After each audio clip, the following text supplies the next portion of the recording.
Assalamualaikum warahmatullahi wabarakatuh. Yang terhormat dosen mata kuliah Hukum Lingkungan Ibu Ayu Silmi, dan yang kami hormati teman-teman yang sedang menonton video ini. Pada kesempatan kali ini, saya dan kelompok saya akan mempresentasikan tentang ketatalaksanaan perlindungan lingkungan hidup dengan topik membahas suatu pelanggaran terkait pencemaran udara. Pertama-tama, perkenalkan kami dari kelompok 1 yang beranggotakan 4 orang, yaitu ada Ahmad Iskandar Asdam Ibrahim, Muhammad Zafran Dias Uno, Nuzul Fajri Ramadan, dan saya sendiri Sriwinda Astuti. Pelanggaran hukum terkait pencemaran di udara. Direktur Perusahaan Perkebunan Sawit PT Duta Swakarya Indah bernama Misno ditahan karena kasus kebakaran hutan dan lahan atau karhutla di Provinsi Riau. Dalam perkara ini ada 2 tersangka, yakni korporasi yang diwakili oleh Direktur Utama PT DSI bernama Darlis dan perorangan bernama Misno yang dalam struktur perusahaan itu juga menjabat sebagai direktur. Kejadian kebakaran itu sebanyak 2 kali, yakni pada 27 Januari dan 4 Februari 2020. Pada kejadian 27 Januari 2020, lahan tersebut terbakar seluas 6 hektar dan 4 Februari 2 hektar. Perbuatan terdakwa dinilai membuat kerusakan lingkungan dan ekologis.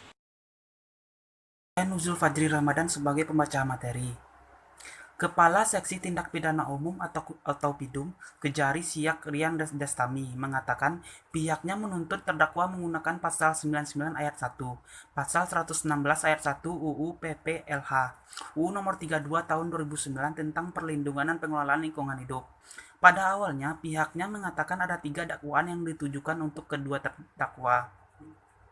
Dakwaan pertama menggunakan pasal 98 ayat 1 UU nomor 32 tahun 2009, yakni dengan sengaja melakukan perbuatan yang mengakibatkan dilampaunya baku mutu udara, baku mutu air laut, dan kerusakan lingkungan.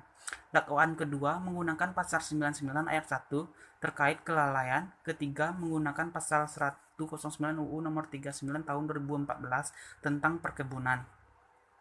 Menurutnya, pelaku usaha perkebunan itu tidak menerapkan analisis lingkungan hidup. Sarana dan prasarana pemadam kebakaran PT DSI pun tidak sesuai standar yang ditetapkan nasional. Tuntutan terhadap PT DSI itu juga berdasarkan keterangan saksi-saksi termasuk saksi ahli. Selama persidangan, jaksa menghadirkan 10 orang saksi, fakta, dan 3 orang saksi ahli. Ketiganya adalah Profesor Dr. Bambang Heru, Dr. Basuki Wasis, dan Profesor Dr. Busyira. Fakultas Teknik Lingkungan tahun 2021, NIM saya 2102000001. Kali ini saya akan menjelaskan tentang dampak pencemaran lingkungan yang diakibatkan dari kebakaran hutan dan lahan PT DSI Indonesia di Riau tahun 2020. Dampak akibat kebakaran hutan dan lahan dari perusahaan perkebunan kelapa sawit PT DSI yang menyebabkan perubahan fisik tanah, baik sifat kimia maupun sifat biologi tanah. Maka dapat dikatakan juga telah terjadi kerusakan lingkungan, yaitu kerusakan atau pencemaran terhadap tanah, yang seharusnya dapat mendeteksi dini melalui pemantauan titik panas atau yang biasa disebut dengan hotspot. Kesalahan korporasi dalam hal ini tidak dapat melakukan tindakan pencegahan yang merupakan kelalaian dari manajemen PT DSI.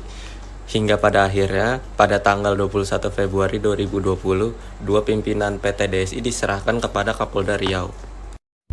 Assalamualaikum warahmatullahi wabarakatuh. Nama saya Ahmad Iskandar Asdam Ibrahim. Di video ini saya menjelaskan tentang hukum pidana dan sanksi yang diterima. Majelis Hakim Pengadilan Negeri PN Siak Sri Indapurna memvonis Direktur Operasional PT Duta Swakarya Indah DSI Misno dengan 1 tahun penjara dan denda sebesar 1 miliar rupiah. Selain itu, hakim juga memvonis korporasi perusahaan perkebunan kelapa sawit itu dengan pidana sebesar 5,5 miliar rupiah. Rinciannya adalah pidana denda 1 miliar dan pidana denda tambahan untuk perbaikan kerusakan sebesar 4,5 miliar. Menurut hakim, karhutla PT DSI telah menyebabkan kerugian ekologi sebesar 2 miliar lebih. Total biaya yang dibutuhkan untuk pemulihan mencapai 4,5 miliar lebih. Sekian dari saya, terima kasih ya. Mungkin hanya itu yang dapat kelompok kami sampaikan. Kurang lebihnya mohon maaf. Wassalamualaikum warahmatullahi wabarakatuh.